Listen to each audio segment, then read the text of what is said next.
Hey, ladies and gentlemen, welcome to the Sports and Newscast Report. My name is Jim Parsons. It is July 24th. It is Friday. SmackDown is tonight for WWE, but we got lots of news to go through before you guys get to enjoy that show. There's AEW stuff and there's WWE stuff to talk about.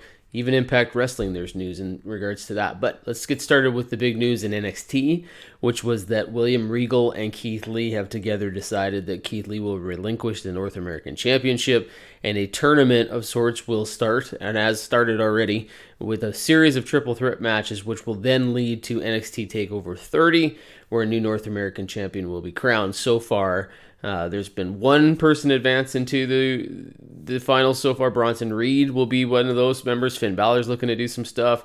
Johnny Gargano is already out of it. So there's a lot going on in NXT right now when it comes to the North American Championship. So that'll be worth keeping an eye on.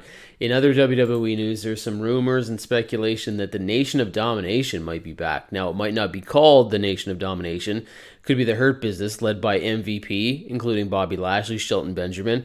But they're thinking, WWE, about going back to this whole Nation of Domination type faction. My question is, who's going to be the breakout star in the old NOD? The Rock was the guy who really elevated himself in that environment.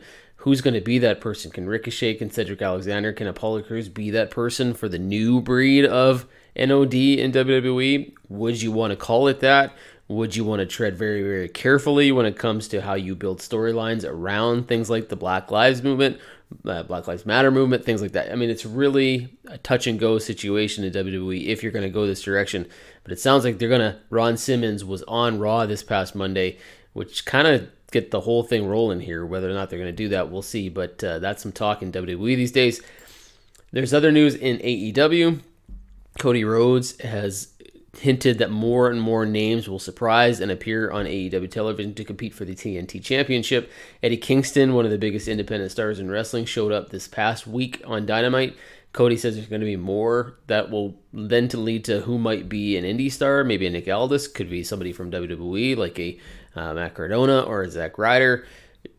Will these people show up on AEW television? They're all free and clear to do so now. NWA is essentially shutting itself down, not forever, but you never know, and WWE guys are all past their non-compete clauses, so we'll see who shows up there.